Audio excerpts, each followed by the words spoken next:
గీత ప్రథమాధ్యాయం అర్జున విషాదయోగం అయితే రెండవదైనటువంటి సాంఖ్యయోగం, మూడవదైనటువంటి కర్మయోగం మొదలైన వాటిలో పరమాత్మ అనేకమైనటువంటి సత్యములను ఆవిష్కరించారు. అందులో సనాతన ధర్మమునకు ఒక ప్రత్యేకమైన గొప్పతనం ఉంటుంది. ఇలా చెయ్యి, ఇలా చెయ్యకు అని చెప్పడంలో రెండిటి యందు కూడా కారణము ఒక్కటే. ఏమిటి కారణము అంటే అభ్యున్నతి, జీవుని యొక్క అభ్యున్నతి కొరకు నిర్దేశం చేస్తారు. ఇందులో ఇలా చెయ్యి అని చెప్పడం తేలిక, ఇలా చెయ్యి అని చెప్పింది అలా చేయడం కూడా కొంతవరకు తేలిక, మనసుకి అధ్యవసాయం ఉంటే. ఇలా చెయ్యకు అన్నదాన్ని చెయ్యకుండా ఉండలేని వాడి పరిస్థితికి నేనేం చేయలేను అని ఊరుకుందనుకోండి శాస్త్రం, మరి వాడి అభ్యున్నతి ఎలా? కాబట్టి నేను ఇలా చెయ్యవద్దు అని ఏదన్నానో అలా చెయ్యకుండా ఉండలేని వాడికి కూడా మార్గం చూపించగలగాలి. అది సనాతన ధర్మం యొక్క చాలా చాలా గొప్పతనం. అందుకే సాధారణంగా మనుష్యుడు చెయ్యకుండా ఉండలేనివి ఏ ఉంటాయో వాటికి విరుగుడు కూడా శాస్త్రం చెప్తారు. ఉపనిషత్ రూపంలో, గురు శిష్య సంవాద రూపంలో చెప్తారు. నువ్వు ఇతర స్త్రీలని చూసినప్పుడు నీ మనసు కదలకుండా ఉండడం లేదు, ఇప్పుడు ఏం చేయాలి? నేనేం చెయ్యలేని అనరు. మాతృవత్పరదారేషు దానికి ఒక సమాధానం చెప్తారు. నీవు అన్య స్త్రీలని చూసినప్పుడు వారిలో మీ అమ్మగారిని చూడు, అంతే. ఇక అమ్మ అన్న సమన్వయం ఎక్కడుందో ఇక అక్కడ కామానికి అవకాశం ఉండదు. అది పాల మీద నీళ్లు చల్లడం లాంటిదే, ఆ పొంగు చల్లారుతుంది. కాబట్టి మాతృవత్ పరదారేషు, దొంగతనం చేయకుండా ఉండలేడు. ఎక్కడైనా ఏదైనా కనపడింది అంటే తనదిగా చేసేసుకోవాలి ఆ ద్రవ్యాన్ని. ఇప్పుడు దీని నుంచి ఎలా మనసుని మార్చడం? పరద్రవ్యానిలోష్ఠవత్. నువ్వు అలా వెళ్ళిపోతుంటే అనేకమైన రాళ్ళు కనపడతాయి. ఆ రాళ్ళు తీసుకుని జేబులో వేసుకుని ఇంటికి వెడతావా? నాకెందుకు ఈ రాయి అంటావు. నీది కాని దాన్ని, ఈశ్వరుడు నీకు ఇవ్వని దాన్ని చూసినప్పుడు దాని యందు నువ్వు పెట్టుకోవలసిన దృష్టి అది రాయి. ఈశ్వరుడు నాకు ఇవ్వలేదు, ఈశ్వరుడు నాకు ఇవ్వలేదు కాబట్టి నాది కాదు, కాబట్టి నేను తీసుకో. ఈశ్వరుడు నాకు ఇవ్వాలనుకుంటే ఇలా ఇవ్వడు, రాజమార్గంలో ఇస్తాడు అని భావన చెయ్యగలిగితే వ్యామోహం ఉండదు. కాబట్టి అనేకమైన పరిష్కారాలని ఉపనిషత్తు మనకి చూపిస్తుంది. అలాగే నేను మీతో గత కొద్ది రోజులుగా మనవి చేస్తూ వస్తున్నాను. ఒక వారం రోజులు ప్రసంగాలే కదా అని నేను ప్రత్యేకంగా ఏ అధ్యాయాన్ని మాట్లాడలేదు. ఎందుకంటే అవి అసంపూర్తి అయిపోతాయి. 2-3 శ్లోకాలు అవి కూర్చుంటాయి. ఇంకా భగవద్గీత ఫలానా అధ్యాయం అని మొదలుపెట్టి ఆ అధ్యాయం పూర్తి చేయకపోతే అది ఏదో చికాగ్గా ఉంటుంది. అది అర్థం బద్ధం లేని ఉపన్యాసాల్లో ఉంటాయి. సగం శ్లోకాలు చెప్పి వెళ్ళడం అది అంత బాగుండదు. అంతకన్నా విహంగ వీక్షణం మంచిది అనిపించింది. నేను మీతో ఒక మాట తరచుగా నేను మనవి చేస్తూ వస్తున్నాను. దేహము వేరు, ఆత్మ వేరు. దేహము కాలమునందు పడిపోతుంది, ఆత్మ కాలమునందు పడేటటువంటిది కాదు. అది సత్యస్వరూపము, అది ఎప్పుడూ ఉంటుంది. కానీ వచ్చిన పెద్ద సమస్యల్లా ఎక్కడుంటుంది అంటే, ఎన్ని శాస్త్రములు అధ్యయనం చేసినా, ఎన్ని ఉపన్యాసాలు చెప్పనివ్వండి, శరీరమే నేనన్న భావన దగ్గరికి మళ్ళీ వెనక్కి వెళ్ళిపోయి నించుంటుంది. ఇలా ఎందుకు నించుంటుంది? మనకి జీవితంలో మిగిలిన వాటి విషయంలో ఇలా ఉండదు. నేను బట్టలు కట్టుకున్నాను అన్న సత్యంలోకి వెళ్ళిపోతాను వెంటనే. నేను ఇప్పుడు బ్రహ్మచారిని కాను, నాకు పెళ్ళైపోయింది అంతే. ఆ రోజు నుంచి ఇంకా నేను గృహస్థుని అని జ్ఞాపకం ఉంటుంది. గృహస్థాశ్రమం నుంచి వానప్రస్థానికి వెళ్ళాను, అవును నేను ఇప్పుడు వానప్రస్థుని జ్ఞాపకానికి ఉంటుంది. అది ఇంకా మళ్ళీ ఏం పెద్ద గుర్తుపెట్టుకోక్కర్లేదు. భోజనం చేశారా లేదా? చేశానండి, గుర్తుంటుంది. నువ్వు శరీరం కాదు, గుర్తుండదు. నేను శరీరాన్ని, నేనంటే శరీరమే. ఎందుకు అది జ్ఞాపకం ఉండదు? ఎందుకు అలా ఎందుకు ఎప్పుడూ మళ్ళీ బుద్ధి వెళ్ళి లోపల ఉన్న వస్తువుని పరిశీలనం చేసే ప్రయత్నం చెయ్యకుండా శరీరం దగ్గరికి వెళ్ళి ఎందుకు నిలబడుతూ ఉంటుంది అంటే, దీనికి కారణం ఒక్కటే. కొన్ని కోట్ల జన్మలుగా మనసు అలా ఆలోచించడానికే మనం అలవాటు చేసేసాం. కొన్ని కోట్ల జన్మలు, 1 కాదు 2 కాదు, ఎన్ని జన్మలో. దీంట్లో ఆట విడుపు అని వేదాంతంలో ఒక మాట. అది కూడా ప్రళయాన్ని ఎందుకు చేస్తాడు ఈశ్వరుడంటే, పుట్టి చచ్చి పుట్టి చచ్చి పుట్టి చచ్చి బడలిపోయినటువంటి జీవులకు కొంత విరామం ఇస్తాడు.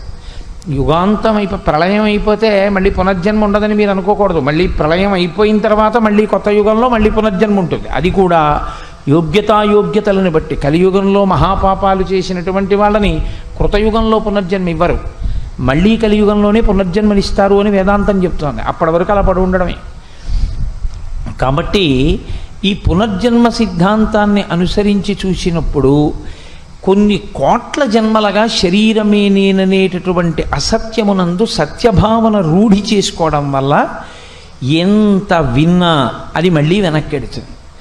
మరి ఏం చేస్తే సత్యమునకు మనం దగ్గరవుతాం, ఏం చేస్తే సత్యమునకు సమీపానికి వెళ్ళగలుగుతాం? ఆ లోపల ఉన్న ఆత్మ నేను, శరీరము నేను కాదన్న భావన బాగా స్థిరపడుతుంది. అంటే ఆయన ఒక మాట చెప్పాడు, యోగస్థః కురు కర్మాణి అన్నాడు. యోగస్థః అంటే నువ్వు యోగమునందు నిలబడి, కురు చేస్తూ ఉండు. దేన్ని? కర్మాణి. కర్మ మాత్రం మానకుండా చేస్తూనే ఉండాలి, కానీ యోగస్థుడవై చేస్తూ ఉండాలి. సంగం త్యక్త్వా ధనంజయ, ఓ ధనంజయ, ఓ అర్జున, సంగమును పెట్టుకోకుండా దాన్ని చేస్తూ ఉండు. సిద్ధ్య అసధ్యోహో, దానివల్ల నువ్వు అనుకున్నటువంటి ఫలితము సిద్ధించిందా సిద్ధించలేదా?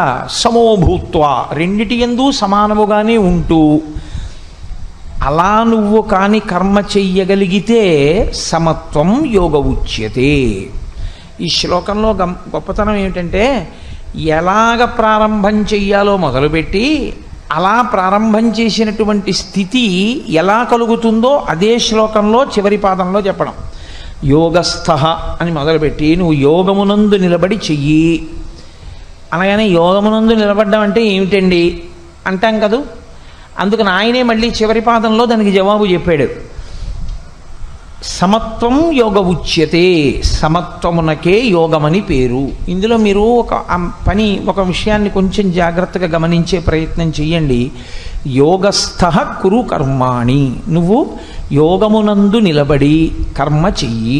కర్మ అంటే సాధారణంగా పెద్ద కర్మ, చిన్న కర్మ ఇలాంటి వాటి గురించి నేను మాట్లాడటలేదు. కర్మ అంటే ఏదో ఒక పని చేస్తూ ఉండడము. ఈ పని చేస్తూ ఉండడము అన్నది ఈ స్థూల శరీరంతో చేసేదైనా కావచ్చు, మనసుతో చేసేదైనా కావచ్చు. ఈ శరీరముతో చెయ్యలేకపోయినా మనసుతో కూడా చేస్తుంటాం మనం కొన్ని పనులు. కాబట్టి ఈ రెండు రకాలుగా చేసేటటువంటి పనులలో సమత్వమును పొందు. సరే, అసలు ఆ పని చెయ్యడము అన్న మాట గురించి ఒక విషయాన్ని కొంచెం గీతని మనం అధ్యయనం చేసేటప్పుడు జాగ్రత్తగా పరిశీలన చేయవలసి ఉంటుంది. ఒక పని చెయ్యడము అంటే ఏ పనైనా చెయ్యొచ్చు. ఇప్పుడు నేనే ఉన్నానండి, ఉపన్యాసము చెప్పచ్చు. ఉపన్యాసం చెప్పడం మానేసి ఇంటి దగ్గర కూర్చోవచ్చు.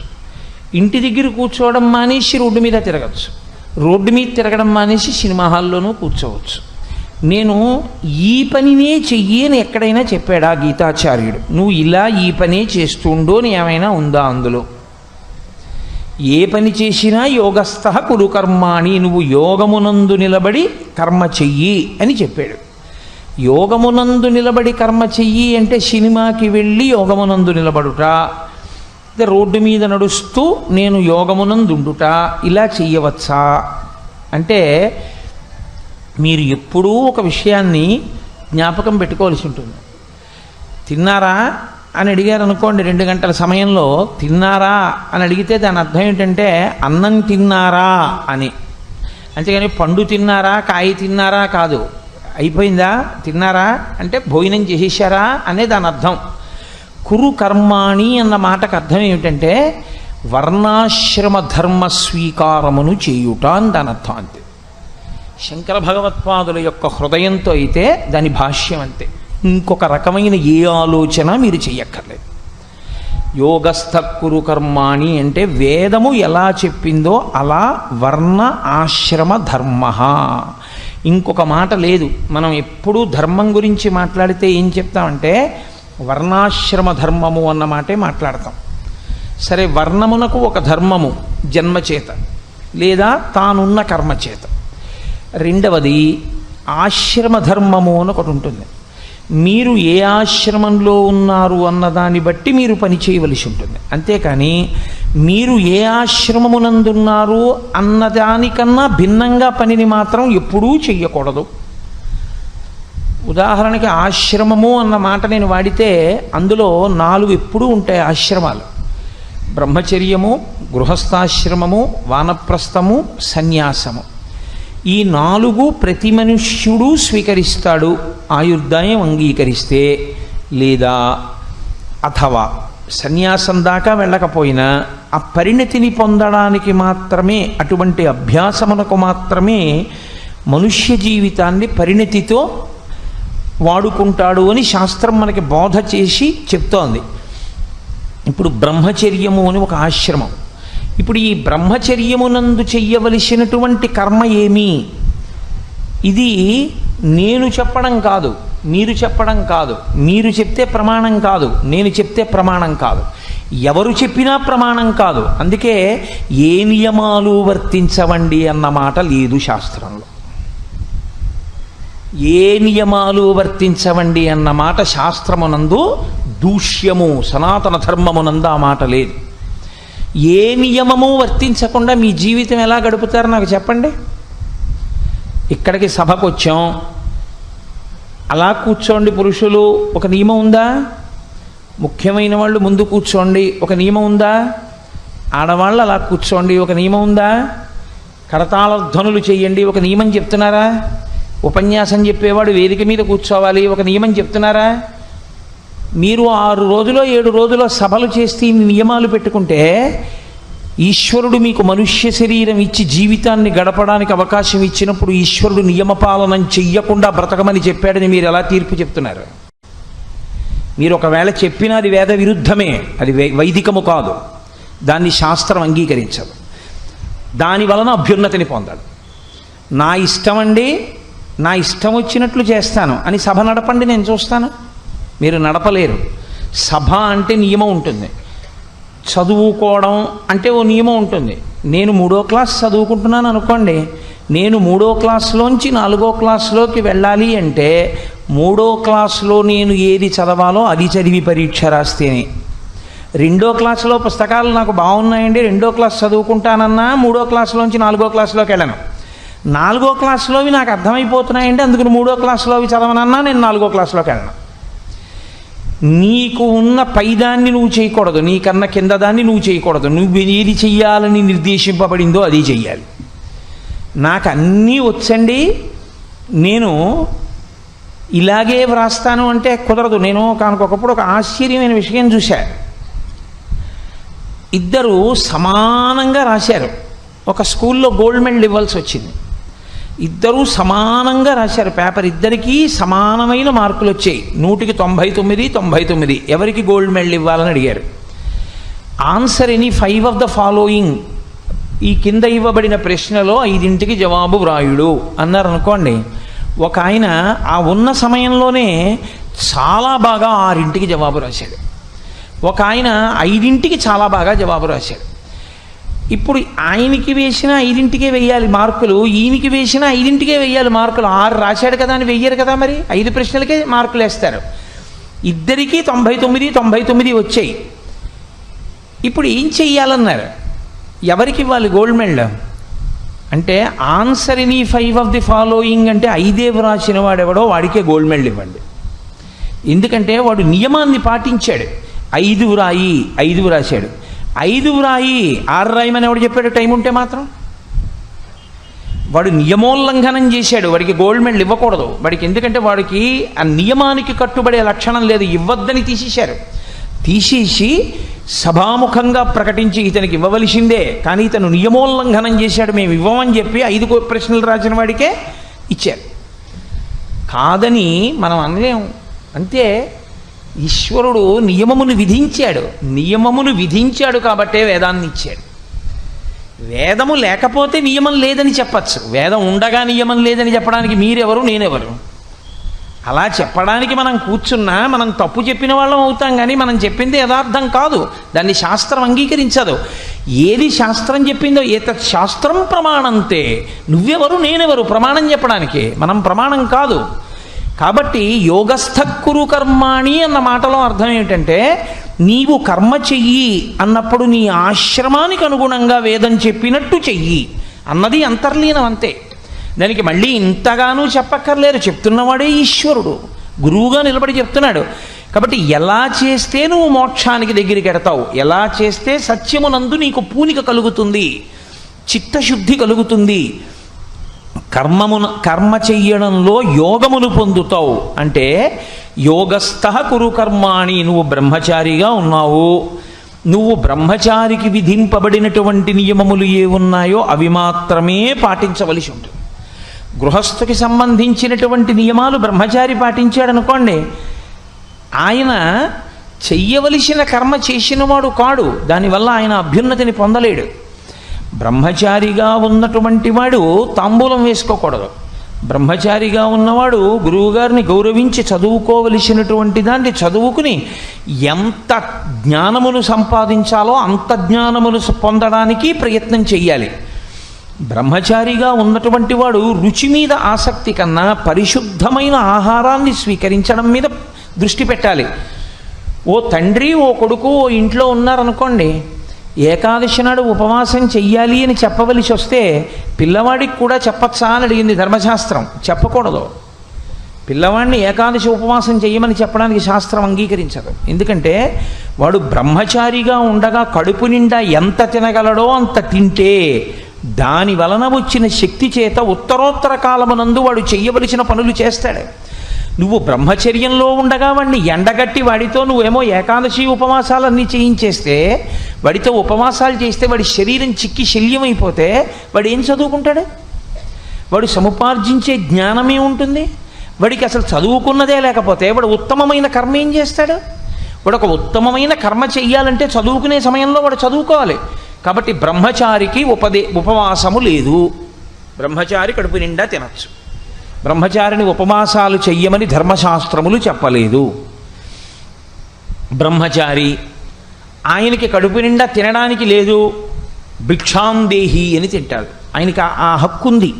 అందుకే ఒకవేళ భిక్షాందేహిని ఇంటి ముందుకు వెళ్ళకపోయినా వారాలు చేసుకుని బ్రతికాడండి అని లోకంలో ఒక మాట ఉంటుంది. చదువుకునే రోజుల్లో వారం చెప్పుకుంటారమ్మా, అంత ఐశ్వర్యవంతుణ్ణి కాను, ఆదివారం నాడు మీ ఇంట్లో చేస్తాను, సోమవారం నాడు మీ ఇంట్లో చేస్తాను, మంగళవారం నాడు మీ ఇంట్లో చేస్తానని అడిగితే, పూర్వం అలా పేదవారై చదువుకుంటున్నటువంటి పిల్లలకి ఒకరోజు అన్నం పెట్టేవారు ఒక కుటుంబంలో. వారాలబ్బాయి అని పేరు. అంటే అది తక్కువతనం కాదు. గృహస్థు ఉన్నది ఎందుకంటే అదిగో అటువంటి వాడిని పోషించి వాడు చదువుకునేటట్టు చేయడానికి. వాడు చదువుకోవాలి కాబట్టి అన్నం పెడుతున్నారు. వాడు అది తినేసేసి చదువుకోవడం మానేస్తే అన్నం పెట్టక్కర్లేదు. వాడు ఇప్పుడు చదువుకుంటాడు, బాగా చదువుకున్న తర్వాత వాడు గృహస్థ అయ్యాడు. ఇప్పుడు గృహస్థ అయిన తర్వాత వాడు విత్తమును సముపార్జించాలి. అప్పుడు ధర్మం అది. భార్య ఇచ్చిన తాంబూలం వేసుకోవాలి, ధర్మం అది. భార్యతో కలిసి పడుకోవాలి, ధర్మం అది. బిడ్డల్ని కనాలి, ధర్మం అది. నా కుటుంబం అంతా వృద్ధిలోకి రావాలి అని కోరుకోవాలి, ధర్మం అది. మెట్ట వేదాంతం తీసుకెళ్ళి ఇళ్లలో చెప్పకూడదు. సన్యాసులు పాటించే ధర్మాలు పట్టుకెళ్ళి ఇళ్లలో ప్రయోగం చేయడం మొదలెట్టారనుకోండి, నాశనం అయిపోతాయి కుటుంబాలు. సన్యాసి బోధ చేస్తే గృహస్థుకు పనికొచ్చే ధర్మమే సన్యాసి బోధ చేయాలి తప్ప సన్యాసి తన ధర్మాన్ని గృహస్థులకి చెప్పకూడదు. తన ధర్మం తాను భంగం చేసిన వాడు అవుతాడు. పరమాచార్య స్వామి ఎప్పుడైనా సభలో మాట్లాడితే గృహస్థ ధర్మం మాట్లాడేవారు. ఆయన సన్యాసి, ఆయనకి తెలీదా ఎందుకు అలా మాట్లాడడం? సభలో ఉన్న వాళ్ళందరూ గృహస్థులైతే నేను సన్యాస ధర్మాలు మీకు 2 గంటల సేపు వారం రోజులు ఉపన్యాసాలు చెప్పి వెళ్ళిపోయాను అనుకోండి, అవి మీ వంట పడితే మీ కుటుంబాలు పాడైపోతే ఎవడు జవాబుదారీ దానికి? అది ధర్మం అనుకుంటే. గృహస్థాశ్రమంలో ఉండి సన్యాసిలా బతకడాన్ని శాస్త్రాలు అంగీకరించలేదు. గృహస్థాశ్రమంలో ఉండి బ్రహ్మచారిగా బతకడాన్ని శాస్త్రం అంగీకరించలేదు. బ్రహ్మచారిగా ఉండి గృహస్థులా బతకడాన్ని శాస్త్రం అంగీకరించలేదు. నువ్వు ఏ ఆశ్రమంలో ఉన్నావో దానికి తగిన కర్మ నువ్వు చేసుకుంటూ వెళ్ళాలి. అలా చెయ్యడం, అందుకే ధర్మము అంటే కర్మయే ధర్మం అవుతుంది. శాస్త్రవిహితమైనటువంటి కర్మకు ధర్మమని పేరు, వ్యక్తమైనటువంటి గుణమునకు దయా అని పేరు శాస్త్రంలో. నాకు భూతదయ ఉందనుకోండి, భూతదయ ఉంది అని గుర్తేమిటంటే, నేను ఏ కారణం చేతనో విద్యుత్ తీగల మించి విద్యుద్ఘాతం తిని కింద పడిపోయినటువంటి కాకైనా సరే అయ్యయ్యో అని వెళ్ళి కాసి నీళ్లు చల్లి గబగబా తీసుకొచ్చి దాన్ని ఇంట్లో పెట్టి కాసిన నూకలో ఏవో పోసి తినిపించి పర్వాలేదు దీనికి స్వస్థత కలిగింది అన్ననాడు పట్టుకెళ్ళి ఆ కాకిని విడిచిపెట్టేశాను అనుకోండి, అప్పుడు నా యందు ఉన్నటువంటి భూతదయానబడేటటువంటి గుణము ఆచరణాత్మకముగా వ్యక్తమైతే దయ. అంతేకాని నాకు అన్నీ తెలుసండి, అన్ని ప్రాణులను చాలా గౌరవించాలండి అని చెప్పేసి కనపడ్డ వాళ్ళందరినీ కొడితే అది కాదు దయ అంటే. దయ అంటే వ్యక్తమైతేనే దయ. దట్ విచ్ ఈజ్ మేనిఫెస్టెడ్ అంటారు. అంటే వ్యక్తమైతే, ఆచరణాత్మకమైతే భూతదయ అని పేరు. ఎప్పుడైతే ఆయన యోగస్థ క్రియకర్మాణి అన్నాడో ఆ మాట అన్న ఉత్తర క్షణంలో వైదికమైన కర్మాచరణము చెయ్యమని మాత్రమే శాసనం. తప్ప నీ ఇష్టం వచ్చినట్లు చెయ్యి అని కాదు. నీ ఇష్టం వచ్చినట్టు నువ్వు చేసుకున్నావు అప్పటికి బాగుంటాయి, తరువాతి కాలంలో విచారమునకు కారణమవుతాయి. ఒక వయస్సులో చేసిన పని సంతోషంగా ఉంటుంది, అప్పటికది నేను చాలా మంచి పని చేశాననిపిస్తుంది. ఒక వయసు దాటిపోయిన తర్వాత ఆ పని చాలా బాధాకరం అవుతుంది. దశరథ మహారాజు గారు ఇచ్చవచ్చిన రీతిలో వేటాడాడు, ధర్మం తప్పి. వేటాడినప్పుడు ఆయనకి బాగుంది. మంచి చీకట్లో శబ్దమును బట్టి బాణం వదిలేశాడు. మునికుమారుడికి తగిలేసింది. ఆయన శాపవాక్కు విడిచిపెట్టాడు. నేను ఎలా అయితే కొడకా కొడకా అని ఏడుస్తూ వెళ్ళిపోతున్నానో అలాగే నువ్వు కూడా కొడకా కొడకా అని ఏడుస్తూ వెళ్ళిపోతావురా అన్నాడు. దశరథుడు సంతోషించాడు. ఆయన అనుకున్నాడు, మా వంశంలో చాలామందికి పిల్లలు లేకపోతే ఇబ్బంది పడ్డారు, కొడుకులు లేరని పెద్ద పెద్ద యాగాలు చేశారు. ఈయన నాకు కొడకా కొడకా అంటూ వెళ్ళిపోతావంటున్నాడు, కాబట్టి నాకు కొడుకుంటాడు అని సంతోషించాడు. కౌసల్యతో చెప్పుకున్నాడు. ఆ వయస్సులో శాపం సంతోషం అనిపించింది. నిజంగా కొడుకుని విడిచిపెట్టి చచ్చిపోవలసి వచ్చిన రోజున, రామా రామా అంటూ చచ్చిపోవలసి వచ్చిన రోజున నాకు ఇప్పుడు మునిశాపం గుర్తొస్తోంది కౌసల్య. ఆ రోజున ఏమో అనుకున్నాను, ఈ రోజున అనుభవంలోకి వచ్చిన తర్వాత ఇప్పుడు ఇది ఎంత కష్టమో తెలిసి వస్తోంది. ఏ ఆశ్రమాన్ని నువ్వు స్వీకరించాలో కూడా శాస్త్రం చెప్తోంది. ఒకప్పుడు బ్రహ్మచర్యం బాగుంది కదా అని పెళ్లి చేసుకుండా ఉండిపోతాను అంటే అప్పటికి బాగుంటుంది. ఓ 50 ఏళ్ళు వచ్చిన తర్వాత పెళ్లి చేసుకోకపోతే వచ్చినటువంటి నష్టం ఏమిటో తెలిసిన నాడు నువ్వు ఏది చేస్తున్నా, ఎంతమందికి సంతోషం కలుగుతున్నా నీవు మాత్రం అశాంతితోనే ఉంటావు. వెలుగుతున్న దీపం తన చుట్టూ ఉన్న వాళ్ళకి వెలుతురిచ్చినా తాని మాత్రం కరిగిపోతున్నట్లయిపోతుంది. ఎప్పటి ఆశ్రమం అప్పుడే. బ్రహ్మచర్యంలో బాగా చదువుకోవాలి, గృహస్థాశ్రమంలో భార్యని ప్రేమించాలి, బిడ్డల్ని ప్రేమించాలి, భార్యాబిడ్డల యొక్క అభ్యున్నతి కొరకు పూజ చేయాలి. మెట్ట వేదాంతం అని లోకంలో ఒకటి ఉంటుంది. సంసారంలో ఉంటారు, ఉండి ఏమిటండి ఈ అనుబంధాలు అంటుంటారు. ఏమిటండి ఈ అనుబంధాలు ఏంటి? అలాంటప్పుడు కాషాయం కట్టుకుని వెళ్ళిపో. అలా మాట్లాడకూడదు. నువ్వు గృహస్థాశ్రమంలో ఉంటే బాగా పరిశీలనం చేయాలి శాస్త్రాన్ని. శాస్త్రమును పరిశీలనం చేస్తూ వైరాగ్యమును పొందుతూ ఉండాలి.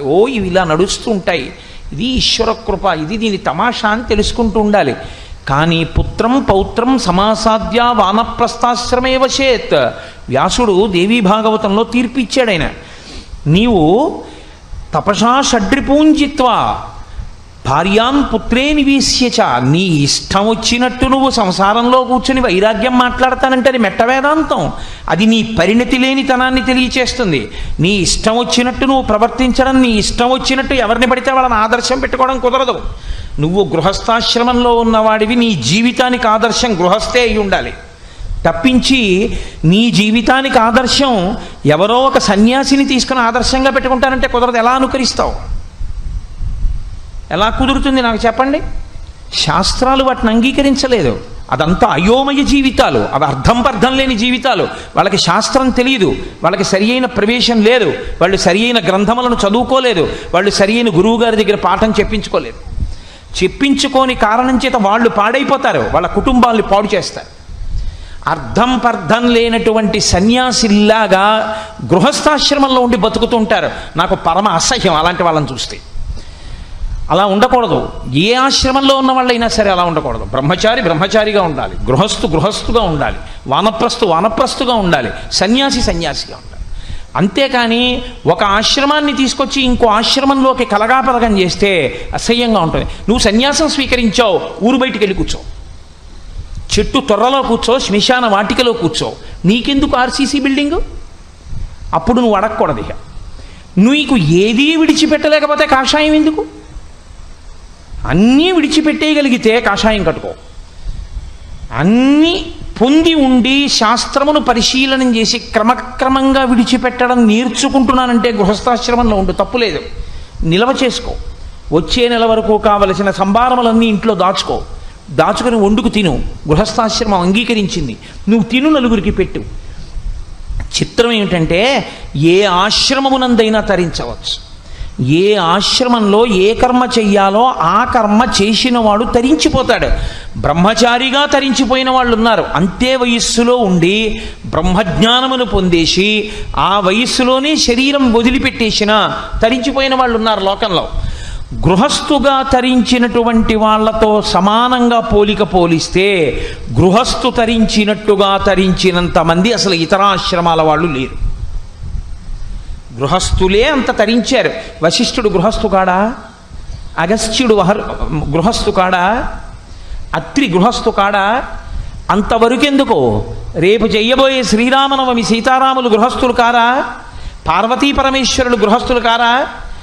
బ్రహ్మ సరస్వతి గృహస్థులు కారా? ఏమి నీకు ఆదర్శం తక్కువైంది? గృహస్థులుగా ఉండి వాళ్ళందరూ తరించలేదా? త్యాగరాజస్వామి గృహస్థాశ్రమంలో ఉండి జీవితాన్ని పండించుకోలేదా? అన్నమాచార్య స్వామి వారి జీవితాన్ని పండించుకోలేదా? పురంధరదాస్ గారు పండించుకోలేదా? క్షేత్రయ్య గారు పండించుకోలేదా? వీళ్ళందరూ పెళ్లి మానేస్తేనే తరించారా? వీళ్ళందరూ బట్ట మారిస్తేనే తరించారా? లోపల మారితే చాలు తరించగలరు. శాస్త్రం మనకి చెప్తోంది, కావలసిన మార్పు పై బట్ట మీద కాదు, కావలసిన మార్పు లోపల. లోపల మార్పు వచ్చిన తర్వాత నువ్వు ఎక్కడున్నా తరిస్తావు. ఎక్కడ ఉన్నావో అక్కడ ఎలా ఉండడాలో నీకు వస్తే చాలు, నువ్వు తరించగలవు. లేనినాడు లేనిపోని అయోమయం ఏర్పడుతుంది ఆశ్రమాల్లో. కాబట్టి ఆశ్రమము అన్న మాటని సరిగ్గా అర్థం చేసుకోండి. ఆశ్రమము అంటే మనుష్య జీవిత దశ తప్ప ఆశ్రమము అంటే నేను వేరొక రకంగా అన్వయం చేయట్లేదు అని మీరు గమనించవలసి ఉంటుంది. కాబట్టి బ్రహ్మచర్యము ఆశ్రమం. బ్రహ్మచర్యమునందు నువ్వు ఏం చెయ్యాలి? నీ ఇచ్చ మాత్రం కాదు, నీ ఇష్టం వచ్చినట్టు చేయడానికి వీల్లేదు. వేదం ఏం చెప్పిందో అదే చెయ్యాలి. గృహస్థు, నువ్వు ఎలా గృహస్థుగా ఉండాలని వేదం చెప్పిందో అలా ఉండాలి. అంతేకాని నువ్వు గృహస్థుగా ఉంటూ వేరొక ఆశ్రమాన్ని అనుకరిస్తానంటే కుదరదు. నువ్వు వానప్రస్థుగా నువ్వు ఎలా ఉండాలని వేదం చెప్పిందో అలా ఉండాలి. నువ్వు సన్యాసిగా ఎలా ఉండాలని వేదం చెప్తోందో నువ్వు అలాగే ఉండాలంతే. అలా నువ్వు ఉండగలిగితే ఏ ఆశ్రమంలోనైనా తరిస్తారు. అందుకే మీరు జాగ్రత్తగా పట్టుకోవాల్సి ఉంటుంది. ఈ ధర్మం అన్న మాటని 4 ఆశ్రమాలు తప్పించుకోలేవు. బ్రహ్మచారి ధర్మం నుండి తప్పుకోలేడు, ఆ చట్రంలోకి ఇమడాలి. గృహస్థు ధర్మం నుండి తప్పుకోలేడు, చట్రంలోకి ఇమడాలి. వానప్రస్థు ధర్మంలోంచి తప్పుకోలేడు, చట్రంలోకి ఇమడాలి. సన్యాసి ధర్మంలోంచి తప్పుకోలేడు, చట్రంలోకి ఇమడాలి. అలా నువ్వు ఉండగలిగితే ఏ ఆశ్రమంలోనైనా పండిపోతావు అంతే. చంద్రశేఖరేంద్ర సరస్వతి మహాస్వామి మహానుభావుడు, ప్రాతస్మరణీయులు. ఆయన పేరు చెప్తే చాలు పాపరాశి ధ్వంసం అవుతుంది. ఆయన సన్యసించారు 13వ ఏట. ఆయన సన్యసించి సన్యాస ధర్మము ఎలా ఉంటుందో 100 సంవత్సరములు అలాగే బతికారు. అలా బ్రతికారు కాబట్టే ఆఖరికి ఆయన శరీరం విడిచిపెట్టేసిన తరువాత ఆయన భౌతిక కాయాన్ని అక్కడ పెట్టినా ఆయనది దర్శనానికి వెళ్ళినప్పుడు ఎలా వెళ్ళారో ఆయన భౌతిక కాయ దర్శనానికి కూడా అలాగే వెళ్ళారు. ఎవడూ పైన చొక్కా బనీను ఉంచుకుని వెళ్ళలేదు. పరమాచార్య ఆ శరీరాన్ని చూసినప్పుడు విప్పి వెళ్ళారు. అది ఒక జీవితంలో పట్టుకున్న ధర్మానికి నిదర్శనం. ఒక మనిషికి కీర్తి, ఒక మనిషికి అభ్యున్నతి, ఒక మనిషికి ప్రతిష్ట, ఒక మనిషికి శాంతి, వాడున్న చోట 10 మందికి శాంతి ఎక్కడి నుంచి వస్తాయో తెలుసా ఆయన పట్టుకున్న ధర్మం నుంచి వస్తాయి. కాబట్టి సన్యాస ధర్మాన్ని పట్టుకున్నారు పరమాచార్య. ఎన్నడూ వాహనం ఎక్కలేదు, ఒక్కనాడు ఆయన జీవితంలో వాహనం ఎక్కలేదు. ఆయన కాలినడకనే వెళ్ళారు. సన్యాస ధర్మం అలా చెప్తోంది, అలా పట్టుకున్నారు. ఆయన అలా తరించారు, మహానుభావుడై లోకానికి ఆదర్శవంతులయ్యారు. ఆయన ఎప్పుడూ మీ అందరూ కూడా ఇలా నడవండి అని ఆయన చెప్పలేదు. అది సన్యాసి ధర్మం కాబట్టి ఆయన నడిచారు.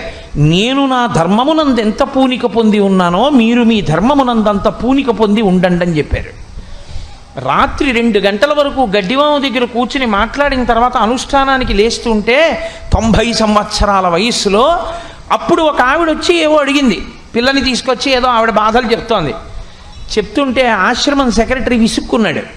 తెల్లవారి 3 అవుతోందమ్మా, ఆయన పడుకోలేదు, ఇప్పటి వరకు ధర్మ సందేహాలు చెప్తూనే ఉన్నారు, 3 అయిందమ్మా, స్నానానికి వెళ్తున్నారు, ఇప్పుడు కూడా ఇంకా మీ సందేహాలే.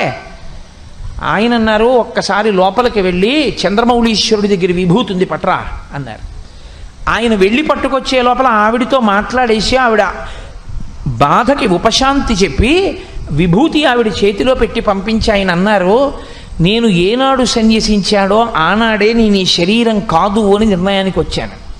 కాబట్టి ధర్మ ప్రచారమనందు ఈ శరీరము పడిపోతే సన్యాసికి తప్పు లేదు. గృహస్థలా చేయకూడదు, ఈ శరీరాన్ని నిలబెట్టుకోవాలి. ఎందుకని? ప్రయత్నం చేస్తూ ఉండాలి. గృహస్థు దీని మీద ఆదరభావంతో ఉండాలి. ఎందుకని? ఆయన ధర్మం చేయడానికి ఇది సాధనం. ఇందులో ఆయన ఉండకపోతే భార్య ఏమైపోతుంది? ఇందులో ఆయన ఉండకపోతే బిడ్డలు ఏమైపోతారు? గృహస్థాశ్రమం స్వీకరించిన తరువాత నీ ధర్మం ఎప్పుడు పూర్తవుతుందన్న దానికి వ్యాసుడే చెప్పాడు, పుత్రం పౌత్రం సమాసాద్య. నువ్వు మనవణ్ణి చూడాలి, కొడుక్కి పుట్టే వరకు ఉండాలి. అప్పటి వరకు బాగా శాస్త్రములను అధ్యయనం చేసి నీకు ఇప్పుడు పూర్ణ వైరాగ్యం వచ్చేస్తే అప్పుడు నువ్వు తపసా షడ్రిపూంజిత్వ, అప్పుడు కూడా కుదరదు. తపస్సు చేయాలి, 6 శత్రువుల్ని గెలవాలి. ఇక కోపం అన్నది రాకూడదు, అంత గెలవాలి. కామమన్నది ఉండకూడదు, అంత గెలవాలి. లోభమన్నది ఉండకూడదు, అంత గెలవాలి. ఇప్పుడు అంత గెలిచేసిన తర్వాత ఇంక నీకు ఈ శరీరంలో ఏదో కురుడి అయిపోయినటువంటి కొబ్బరికాయలో ఎలా వేలాడుతుంటుందో అలా ఇక నువ్వు ఆత్మగా ఉండి ఈ శరీరం డొల్లలా వేలాడుతుంటే ఇక నువ్వు అలా ఉండలేకపోతే అప్పుడు సన్యసించాలి. అప్పుడు కూడా భార్య అనుమతించాలి. భార్య అప్పుడిక అనుమతించకపోతే ఆమెని తీసుకెళ్ళి కొడుకు దగ్గర అప్పచెప్పాలి. కొడుకు దగ్గర అప్పచెప్పి, ఒరే నాయనా నీ అమ్మని జాగ్రత్తగా చూడు సుమా అని అప్పచెప్పి సన్యాసం తీసుకోవాలి. తప్ప చిత్తం వచ్చినట్టు సన్యాసాలు తీసుకోమని శాస్త్రంలో లేదే, వ్యాసుడు చెప్పలేదే. భార్యాన్ పుత్రే నివేశ్యచ, భార్యని పట్టుకెళ్ళి పుత్రుడి దగ్గర అప్పచెప్పి సన్యాసం తీసుకోమని చెప్పాడు. అసలు గృహస్థాశ్రమంలోకి వెళ్లకుండా సన్యసించిన వాళ్ళు కొంతమంది ఉన్నారు. వాళ్ళు మహాత్ములైన వారు కొందరు ఉన్నారు. శంకర భగవత్పాదులు, బ్రహ్మాచార్య స్వామివారు, శృంగగిరి పీఠాధిపతులు చంద్రశేఖర భారతీ స్వామివారు, ఇటువంటి మహాపురుషులు ఉన్నారు. కాబట్టి నేను ఆ విషయాన్ని స్పృశించను, అసలు అది నాకు అప్రస్తుతం. కాబట్టి అసలు ఆ విషయాల్ని నేను స్పృశించను. కానీ సాధారణంగా ఉండేటటువంటి వ్యవస్థ గురించి నేను మాట్లాడుతున్నాను. ఆ ధర్మం అన్నది నువ్వు విడిచిపెట్టేస్తే అసలు తరించడం అన్న మాటే లేదు. అసలు ధర్మం అంటేనే కట్టుబాటు, ధర్మం అంటేనే నియమం, ధర్మం అంటేనే నువ్వు పాటించవలసినటువంటి ఒక విధి విధానం. అసలు నియమమే లేదు, విధే లేదు, విధానమే లేదు అంటే నువ్వు ఎలా తరిస్తావు నాకు చెప్పు. అసలు తరించడానికి మార్గం ఏది? నీకు పుస్తకాలు ఇవ్వను, నువ్వు స్కూల్కి వెళ్ళక్కర్లేదు, నువ్వు చదువుకోక్కర్లేదు, నువ్వు ఏమీ చెయ్యక్కర్లేదు, నువ్వు బిఏ పాస్ అవ్వు అని నేనంటే అవుతావా? నువ్వు బిఏ పాస్ అవ్వడానికి కావలసిన రీతిలో చదివిస్తే బిఏ పాస్ అవుతావా? ఏ నియమము నీకు అక్కర్లేదు నాన్న, నువ్వు ఏ పుస్తకాలు చదవక్కర్లేదు నాన్న, ఏ పరీక్షకి వెళ్ళక్కర్లేదు నాన్న, పేరు పక్క బిఏ పెట్టేసుకుంటే నువ్వు బిఏ అంటారా? అరెస్ట్ చేస్తారు. నియమము లేదన్నమాట లేదు శాస్త్రంలో, నియమము లేదు, విధానము లేదు, మీ ఇష్టం అన్నమాట లేదు వేదాంతంలో ఆ మాట స్పష్టంగా ఉంది. దాన్ని తిప్పి చెప్పడానికి మనకు అధికారం లేదు. నన్ను భగవద్గీత చెప్పమన్నారు కదా, నేను భగవద్గీత చెప్తున్నానని మీరు గుర్తించవలసి ఉంటుంది. కాబట్టి యోగస్థ కురు కర్మాణి, నీవు బ్రహ్మచర్యమునందు ఏ ధర్మమును పట్టుకోవాలో అది పట్టుకో, గృహస్థుగా ఏం పట్టుకోవాలో అది పట్టుకో. నేను గృహస్థును అవ్వకుండా ఉంటేనండి తప్పు, అలా ఉండకూడదు. ఎందుకు పాడైపోతావో జరత్కారు వృత్తాంతం చెప్తాను. మొన్ననే కదా మీకు మహాభారతం ఆదిపర్వం చెప్పినప్పుడు చెప్పాను. మారి తీరాలి. కట్టు విడుపు, పట్టు విడుపు అంటారు శాస్త్రంలో. పట్టుకోవడం తెలియాలి, విడవడం తెలియాలి. పట్టుకోవలసిన చోట పట్టుకోకపోయినా ప్రయోజనం ఉండదు, విడవవలసిన చోట విడవకపోయినా ప్రయోజనం ఉండదు. పాలగిన్నె వేడిగా ఉన్నప్పుడు పటకారతో పట్టుకోవాలి. డికాక్షన్లోకి పాలు పోసేసిన తర్వాత కూడా ఇలా పట్టుకోవడం ఎంత బాగుందో అని పటకార అలాగే పట్టుకుంటానంటే ఇంకా మీకు ఆ గిన్నె పాలు ఎందుకు పలికిరం, విడిచిపెట్టేయాలి పటకార. పటకార పట్టుకుని విడిచిపెడితేనే మీకు వేడి గిన్నెకి ఇంతకి దింపుకోవడానికి పనికొస్తుంది. పటకార అంటే ఓసారి పట్టుకున్నది విడవదో అంటే ఇక అది పటకార కాదు. పట్టకార అని పేరైనా పట్టి విడుచు పరికరము అని దాని అర్థం. నీవు బ్రహ్మచర్యమునందే ఉండిపోతానండి పెళ్లి చేసుకోకుండా. ఉండిపోయిన వాళ్ళు, అనుభవించిన వాళ్ళ జీవితాలు చూస్తే మీకు తెలుస్తుంది. వాళ్ళు పాడయ్యారు, వాళ్ళని కన్నవాళ్ళు పాడయ్యారు. జరత్కారు పాడవల భీష్మాచార్యుడంతటి వాడు ఏడిచాడు కొడుకు లేకపోయినటువంటి కారణానికి, సంతానం లేనటువంటి కారణానికి. కాబట్టి నువ్వు బ్రహ్మచర్యాన్ని విడిచిపెట్టేయాలి. కొన్నాళ్ళు పట్టుకున్నావు, వదిలిపెట్టేయాలి, గృహస్థాశ్రమంలోకి వెళ్ళిపోవాలి. అది కురుకర్మాణి అన్న మాటకు అర్థం అది. అసలు వేదం ఎలా చెప్పిందో నువ్వు అలా బ్రతుకు. అలా నువ్వు బ్రతకడం వస్తే అసలు ముందు నువ్వు వేదమును ప్రమాణము అని అంగీకరించడం నీకు చేతనైతే, ఇదే శంకర భగవత్పాదులు అవతార పరిసమాప్తి చేస్తూ లోకానికంతటికి ఇచ్చిన సందేశం. ప్రతిరోజు వేదో నిత్యమధీయతాం తదుదితం కర్మస్వనుష్ఠీయతాం. ప్రతిరోజు వేదం చదవండి. వేదంలో ఏం చెప్పారో అది చెయ్యండి. మేము వేదం చదవలేదండి, మాకు వేదం చదువుకోవడానికి కావలసినటువంటి సమర్థత లేదండి. ఎలా? ఏమీ బెంగలేదు, స్మృతి చదువు. నీకు వేదంలో ఏ ఏ విషయాలలో ఏవి ఎలా చెయ్యాలని చెప్పిందో అవన్నీ స్మృతులుగా ఉన్నాయి. గౌతమ స్మృతి, అత్రి స్మృతి, యాజ్ఞవల్క స్మృతి, మనుస్మృతి, ఋషుల పేరు మీద ఉన్నాయి. పరాశర స్మృతి. స్మృతి చదువు. నాకు స్మృతి కూడా తెలియదండి, పురాణం చదువుకో. పురాణం కూడా చదవలేనండి, చెప్పినప్పుడు విను. పురాణంలో వేదంలో ఏం చెప్పిందో దాన్నే భూతద్దం పెట్టి చూపిస్తారు. అబ్బాయి, నువ్వు బ్రహ్మచర్యమునందు ఉండిపోకూడదయా, బ్రహ్మచర్యంలో కొన్నాళ్ళు ఉండి విడిచిపెట్టి గృహస్థు అయిపోవాలి సుమా. ఏ ఒక్క కారణమునకు కూడా నీవు బ్రహ్మచారిగా ఉండిపోవడానికి శాస్త్రం అంగీకరించదు. నువ్వు గృహస్థు అయిపోవాలి. అలా అవ్వకపోతే నీ పితృదేవతలు కూడా పాడైపోతారా. నమ్మకం ఏమిటి? వేదంలో చెప్పిన దాన్ని భూతద్దంలో మహాభారతం ఆదిపర్వంలో జరత్కారోపాఖ్యానంగా చెప్తుంది, దేవీ భాగవతం జరత్కారోపాఖ్యానంగా చెప్తుంది. ఇప్పుడు నువ్వు పురాణం విన్నా, పురాణం చదివినా వేదం ఏం చెప్పిందో అదే నీకు తెలుస్తుంది. అది తెలిస్తే వెంటనే ఓ ఇది ఇలా ఉండాలన్నమాట అన్న విషయం నీకు అర్థమవుతుంది. కథారూపంగా నువ్వు పురాణంలోంచి విన్నా నీకు అందేది వేదమే, స్మృతిగా విన్నా నీకు అందేది వేదమే, వేదం చదువుకున్నా అందేది వేదమే.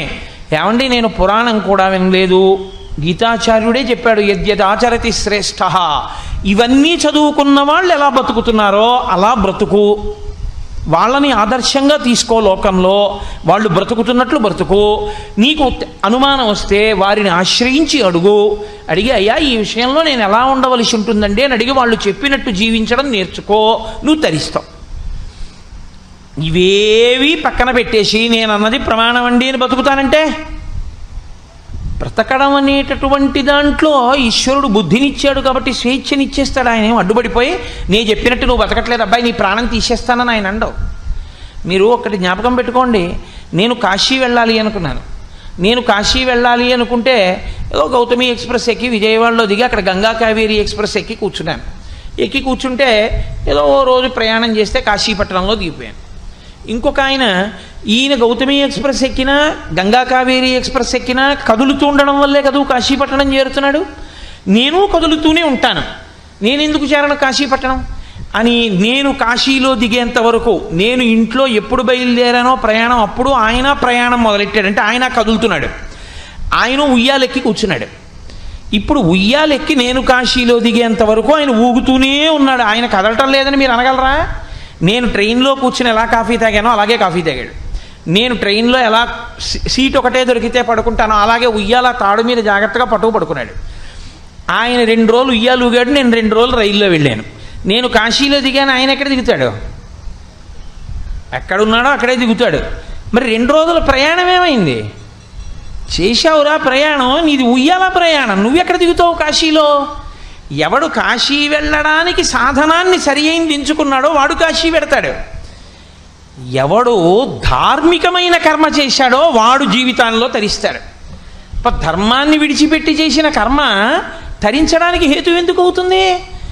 కర్మగా మిగులుతుందంతే. అందుకే యోగ కర్మసు కౌశలం అన్నాడు ఆయన. ఆయన 3 సార్లు దాన్ని నిర్వచనం చేశాడు గీతాచార్యుడు. యోగ కర్మసు కౌశలం.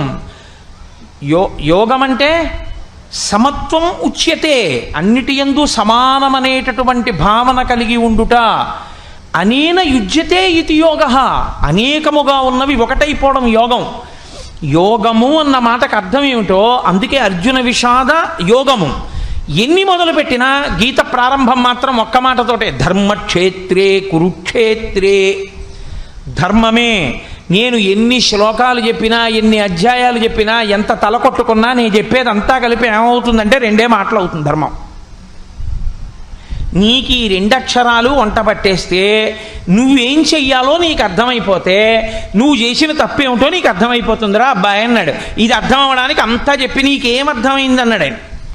నాకు ఇది అర్థమైందని మళ్ళీ ఇదిగో మీరు చెప్పిందండి ఇది అర్థమైందండి, మీరు చెప్పిందండి ఇది అర్థమైందండి అనలేదు. మీరు చెప్పినవన్నీ అర్థమయ్యాక నష్టో మోహ, నా మోహం పోయింది, నా జ్ఞానం పోయింది అన్నాడు. కాబట్టి గీత వింటే ఏమవుతుంది, గీతని ప్రమాణంగా తీసుకుంటే ఏమవుతుంది, నువ్వు అర్జునుడు అవుతావు. నీ కర్తవ్యం ఏం చెయ్యాలో నీకు అర్థమైపోతుంది.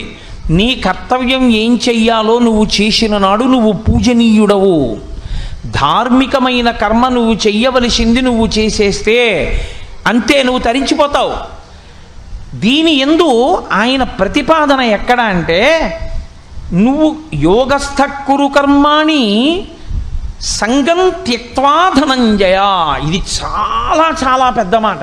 మోక్షము వైపుకి అడుగు వెయ్యాలి అంటే కర్మ చెయ్యడంలో దోషం లేదు, చేసి తీరాలి, అసలు కర్మ చేయకుండా ఉండలేవు. కానీ కర్మ యొక్క ఫలితమును మాత్రము నువ్వు కోరకు. కర్మ చేసుకుంటూ వెళ్ళిపో, కర్మ చెయ్యకుండా ఉండలేవు, ఉండకూడదు కూడా. అసలు కర్మ చెయ్యకుండా ఉండిపోతాననేటటువంటి మాట అంగీకారయోగ్యం కాదు. ఏ పని చెయ్యనండి, కుదరదు. నేను మీతో ఒక మాట చెప్తాను. తెల్లవారి లేవగానే ఒక బ్రాహ్మణుడు సంధ్యావందనం చేయాలా, ఓ బ్రాహ్మణుడు బాసం పెట్టేసి కూర్చుని ఈశ్వరుణ్ణి ధ్యానం చేయాలా అని నన్ను అడిగారు అనుకోండి, మహాదోషం అని చెప్తాను. అలా కూర్చుంటే ధ్యానమని తప్పది. నీకు వేదం చెప్పింది ప్రమాణం. నిన్ను అలా బాసం పెట్టేసి కూర్చుని ధ్యానం చేయమని చెప్పలేదు వేదం. స్నానం చేసి సంధ్యావందనం చేయమని చెప్పింది. నీకు వేదమా ప్రమాణం, ఎవడో చెప్పిందా నీకు ప్రమాణం? ఎవడు చెప్పినా తప్పే. వేదం ఏం చెప్పిందో అదే ప్రమాణం అంతే. నువ్వు నిద్ర లేవగానే స్నానం చేసి సంధ్యావందనం చేసుకోవడానికి వెళ్ళిపోవాలి. నీవు సంధ్యావందనం చేసేటటువంటి వాడిగా నువ్వు జన్మించలేదు, ఏం అభ్యంతరం లేదు. మొన్ననే అయ్యప్ప స్వామి దేవాలయంలో స్కాంద పురాణంలోంచి ఆ టెక్స్ట్ తీసి నేను జెరాక్సులు చేయించి కొంతమందికి ఇచ్చాను కూడా. నీవు అర్ఘ్యం ఇవ్వక్కర్లేదు, కానీ నువ్వు ఆ కర్మ చేయకుండా ఉండమని చెప్పలేదు శాస్త్రం. నువ్వు వెంటనే స్నానం చేసి జగచ్చక్షో మహానుభావుడు ప్రత్యక్ష దైవం వసర్పతియో నీలలోహిత ఉతైనం గోపా అదృశన్ను దృశన్ను దహార్య అని చెప్తోంది. తెల్లవారు లేస్తే ఎదుర్వేదం. అడిగో మహానుభావుడు పరమేశ్వరుడు ఈ కంటికి కనపడేటటువంటి ఏకైక పరబ్రహ్మంగా వచ్చేసాడు సమయానికి. కృతఘ్నఘ్నాయ దేవాయ జ్యోతిషాం పతయే నమః.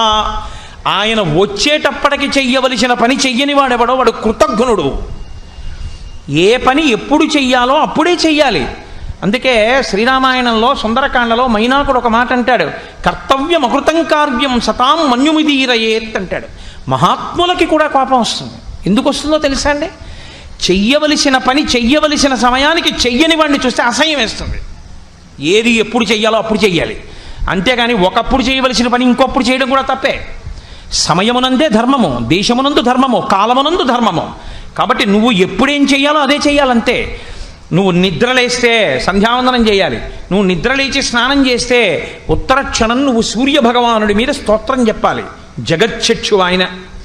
అందుకే హరిహర బ్రహ్మ మహానుభావంబులొక్కటింగాగరగిన గట్టియనగా అతుల వేదత్రయ లతికాచయము పెనుబొందన్ పుట్టెడు మూల కందమనగా అఖిల జగముల కందెరయగుచు జన సమాజ కరపుట హృదయ సరోజములకు ముకుళనంబును జృంభణంబును నర్చి భానుబింబంబు పూర్వాద్రిపై వెలింగే అన్నారు తిక్కన గారు. హరిహర బ్రహ్మ మహానుభావంబులొక్కటింగాగరగిన గట్టి అనగా సృష్టికర్త, స్థితికర్త, ప్రళయకర్త ముగ్గురు కలిసి ముద్దయితే ఆ ఎరుపు రంగుతో సూర్యభగవానుడయ్యారు. నీ కంటితో నువ్వు పరబ్రహ్మాన్ని దర్శించడానికి ఆనుకూల్యతనివ్వడం కోసం కాసేపు ఆయన కుంకం బొట్టులా కనిపిస్తాడు ఎర్రగా. ఆ సమయంలో నువ్వు నిద్ర లేవాలి. ఈశ్వరుడు వచ్చేసాడు, నువ్వు నిద్ర లేకపోతే దోషం కదా. నువ్వు నిద్ర లేవాలి ఆ సమయానికి. లేచి ఈశ్వరుడే వచ్చేసాడు, నేను లేవద్దు. నేను లేవడం అంటే ఎలా నిలబడాలో అలా నిలబడాలి. అదే నేను మీతో చెప్పింది. వేదం చెప్పింది ఏదో అది ధర్మం. నేను స్నానం చేయకుండా నిలబడకూడదా అండి అంటే, నువ్వు మరుగుదొడ్లో మీ ఇంట్లో అన్నం తింటున్నావా? తింటలేదుగా. అన్నం తినే చోటే తింటున్నావుగా. అలాగే ఈశ్వరుడి ముందు నిలబడేటప్పుడు స్నానం చేసే నిలబడాలంతే. అసలు బాహ్యములందు శౌచం లేకుండా నువ్వు ఈశ్వరుడి ముందు ఎలా నిలబడతావు? తేజోమూర్తి ముందు. కాబట్టి స్నానం చేసి నిలబడి ఆయనకి నమస్కారం చేయాలి. అది నీ ప్రథమ కర్తవ్యం. ఇది మానేసి ఇంకోటి ఏదో చేస్తానండి, నీ కర్మ చేయి. ఉయ్యాలెక్కితే కాశీ వెళ్ళనట్టే ఉంటుంది. ఏది నువ్వు చెయ్యాలో వేదం చెప్పింది. ఎతత్ శాస్త్రం ప్రమాణంతే, వేదం ప్రమాణం. నేను చెప్పింది కాదు, మీరు చెప్పింది కాదు. నేనైనా వేదం చెప్పింది చెప్పకపోతే తప్పు. వేదం చెప్పింది నేను చెప్తే అది విని మనసు కష్టపెట్టుకుంటే నీ కర్మ. నీకు వినడానికి కావలసిన సంస్కారం నీకు అబ్బలేదని గుర్తు. నీకు అబ్బి ఉంటే ఓ ఇది ఇలా చెయ్యాలని నువ్వు అంగీకరిస్తే తప్పు చేద్దామనుకున్న అర్జునుడు మాటలు విని నా మోహం పోగొట్టుకున్నానని కీర్తి గణించినట్లు కీర్తి గణిస్తావు. కాబట్టి సమత్వం యోగ ఉచ్యతే. కర్మ చెయ్యి, వేదములు ఏం చెప్పాయో అవి చెయ్యి. కానీ చేసేటప్పుడు ఏం చేస్తావో తెలుసా? ఒక్క విషయాన్ని గుర్తుపెట్టుకో, చెయ్యడం వరకు మాత్రం నా కర్తవ్యం కాబట్టి నేను చెయ్యాలి. కానీ దీనికి ఫలితం ఇలా వచ్చేయాలని మాత్రం నేను ఆశించకూడదు. 2 రెళ్ళు 4 ఎంత ఖచ్చితమో అంత ఖచ్చితంగా ఫలితం వచ్చేస్తుందని ఆశించవద్దు. కర్మణ్యేవాధికారస్తే మా ఫలేషు కదాచన మా కర్మఫలహేతుర్భూ మాతే సంగోస్త్వకర్మణి. నీవు కర్మ చెయ్యి, కానీ కర్మల యొక్క ఫలితాన్ని అపేక్షించకుండా ఉండు. ఎందుకు అలా చెప్తున్నానో తెలుసా అర్జున? కర్మ చేసి వెంటనే ఫలితాన్ని అడగడం నీకు అలవాటైపోతే నువ్వు రాగము ద్వేషము మధ్యలోనే నలుగుతావు. అప్పుడు ఏమవుతుందంటే చేసే కర్మలు కామ్యములు అవుతాయి, కర్తవ్యములు కావు. కర్తవ్యం వేరు. కర్మ కోరికతో చేస్తే బంధనంలోకి తీసుకెళ్ళిపోతుంది. ఏదో ఒకటి చేసి ఇదంతా చాలా గొప్ప విషయం అండి, ఈ గొప్ప విషయం అంతా పరమేశ్వరానుగ్రహంతో నేనే చేశానండి అన్నారు అనుకోండి, ఈశ్వరుడు ఏమండవు. అవును నువ్వే చేశావు కాబట్టి నీకు పుణ్యం ఇస్తున్నాను, ఇప్పుడు అది అనుభవించడానికి రావాలి. ఏదో తప్పు చేసి అవునండి తప్పు చేశాను పాపం, అది అనుభవించడానికి రావాలి. ఫలితం మాత్రం ఒకటే రెండింటికి. కాదు, నా కర్తవ్యం నేను చేశాను. నేను నా కూతుర్ని పెంచి పెద్ద చేశాను. నా కూతురికి యోగ్యుడు అని నేను నమ్మిన వ్యక్తితో వివాహం చేశాను. నా కర్తవ్యం అయిపోయింది. నా కొడుకుని యోగ్యుడుగా వాడు చదువుకోవడానికి వీలైన రీతిలో వాడికి చదువు చెప్పించాను. వాడికి యజ్ఞోపవీతం వేశాను, బ్రహ్మోపదేశం చేశాను. నా కర్తవ్యం అయిపోయింది. వాడు ఎదురుగుండా నేను ఎప్పుడూ సంధ్యావందనం చేయకుండా నేను తిరగలేదు. ఎన్నడూ వాడు ఎదురుగుండా నేను సంధ్యావందనం చేయకుండా నిద్రపోయినటువంటి రోజు లేదు. నేను సంధ్యావందనానికి అవకాశం ఏ పాటి ఉన్నా నేను చేస్తూనే వాడికి కనపడ్డాను. ఇప్పుడు వాడు చేయడం మానేశాడు అనుకోండి, నేను కర్తను కాను. అంతకన్నా నేనేం చేస్తాను? నా వయస్సు పెరుగుతోంది, నా శరీర బలం తరుగుతోంది. వాడి వయస్సు పరిపుష్టమవుతోంది, వాడి శరీర బలం పెరుగుతోంది. ఇప్పుడు నేను వాడితో ఘర్షణకి వెళ్ళాను అనుకోండి, వాడు తోపు తోస్తే నేను కింద పడతాను. పైగా దానికో బెంగోటు వస్తుంది. నీ కర్తవ్యాన్ని నువ్వు నిర్వహించు అంటే నా కొడుకు అటువంటి వాడు, నా కొడుకు నా మాట వినడు అని మీరు అనుకుంటున్నారేమో. నేను ఆ మాట చెప్పకపోతే ఏమవుతుందంటే పాపం తెలియక కోటేశ్వరరావు అబ్బాయి అలాంటి వాడేమో అనుకుని లేనిపోని జాలి చూపిస్తారు. ఈశ్వరానుగ్రహం చేత నా కొడుకు అటువంటి వాడు కాడు. వాడు శాస్త్రమును నమ్మి బతికేటటువంటి లక్షణం ఉన్నవాడు, తండ్రి యందు గౌరవం ఉన్నవాడు. కాబట్టి నీ కర్తవ్యాన్ని నువ్వు చేసుకుంటూ వెళ్ళిపో. ఇప్పుడు నేను ఇది చెయ్యాలంటే తండ్రిగా నా కర్తవ్యం, బాధ్యత కాదు సుమండే, కర్తవ్యం. కాబట్టి నా కర్తవ్యం నీ చేశానా లేదా? ఎప్పుడెప్పుడు నీ కర్తవ్యం ఎంత మోతాదులో నువ్వు ఎలా చెయ్యాలో నీ కర్తవ్యాన్ని నువ్వు అలా చేసుకుంటూ వెళ్ళిపోతూ ఉండడమే తప్ప ఇది చేస్తే ఫలితం వస్తుందండి అందుకు చేస్తున్నానన్నారు అనుకోండి, కామ్యం అయిపోతుంది, కోరిక అయిపోతుంది. కోరిక అయిపోయిన ఉత్తర క్షణంలో మీరు రాగంలో పడ్డారు. ఇది చేస్తే దూరంగా పోతుందండి అన్నాను అనుకోండి, ద్వేషం అయిపోతుంది. మళ్ళీ విడిపోయి రాగమునకు ఇంకొక నీడలో పడ్డారు. రాగమైన ద్వేషమైన పుణ్యమైన పాపమైన అనుభవం ఏ సుఖమైనా దుఃఖమైనా మీకు బంధనాలే. ఈ స్థితిని దాటడానికి ఏం చేయాలో తెలుసా అర్జున? చిత్తశుద్ధితో తరించి సత్యవస్తువుని తెలుసుకోవాలంటే లోపల ఉన్న ఆత్మ నేను, ఈ శరీరము నేను కాదన్నది ఎరుకలోకి రావాలి అంటే ఇక్కడ మొదలు పెట్టాలి. నిష్కామ కర్మ దగ్గర ప్రారంభం చెయ్యాలి.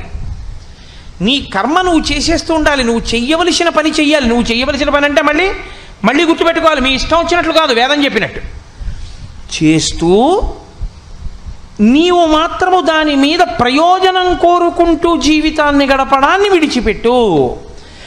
ఆరంభం చెయ్యి. అంత తేలికేం కాదు. చెప్పిన నాకే సాధ్యం కాదు. కోటేశ్వరారు మీరు ఇన్ని చెప్తున్నారు కదా, మీ ఇంటికి వెళ్ళేటప్పటికో లేకపోతే నెల అయ్యేటప్పటికి మీకు జీతమో ఇవ్వకపోతే నా కర్తవ్యం నేను చేశాను ఉద్యోగం, వాళ్ళు నాకు జీతం ఇవ్వలేదని మీరు ఊరుకోగలరా అని అడిగారు అనుకోండి, నేను ఊరుకోలేను అనే చెప్తాను, యథార్థం చెప్తాను. కానీ మీరు అభ్యాసయోగేన కౌంతేయ ఎక్కడో అక్కడ ప్రారంభం అంటూ చేయడం మొదలుపెట్టారనుకోండి, కొన్ని కర్తవ్యాలు నేను ప్రతిఫలాపేక్ష లేకుండా చేసుకుంటూ పెడతాను. నాకు దాని వలన ఏ ప్రతిఫలం మీద కోరిక లేదు, నీ చెయ్యాలి కాబట్టి చేస్తున్నాను అంతే. ఇది చేయడం వల్ల పొగిడితే ఓ నవ్వు, ఇది చేయడం వల్ల నన్ను తిడితే ఇంకో నవ్వు, అంతే. నీ చేయవలసింది చేశానా అంతే.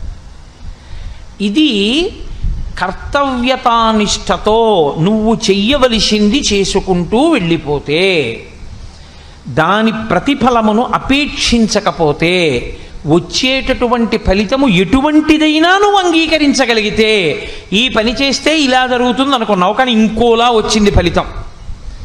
ఇప్పుడు అలా ఇంకోలా ఫలితం వచ్చినా నువ్వు బాధపడకుండా ఉండగలవా? నేను భగవద్గీత చెప్పానండి, 4 మంచి మాటలు చెప్పుకున్నాను అని నాకు సంతోషంగా ఉంది అని నేను అనుకున్నాను. మీరు మాట్లాడిన దానివల్ల మాకు చాలా అసహ్యం వేసింది అని మీరు నన్ను అన్నారనుకోండి, నేను ఆలోచించవలసింది ఏమిటంటే, నేను త్రికరణ శుద్ధిగా గీతాచార్యుడు ఏది చెప్పాడో నేను అదే చెప్పానా లేదా, నేను నమ్మిన వేదం గురించే నేను మాట్లాడానా లేదా, ఈశ్వర ప్రోక్తమైన శాస్త్రాన్ని మాత్రమే నేను మాట్లాడానా లేదా. నేను మాట్లాడాను, నాకు నమ్మకం ఉందనుకోండి, మీరు నన్ను పొగిడారనుకోండి, అది శాస్త్రములకు చెందుతుంది, నాకు పొంగులేదు.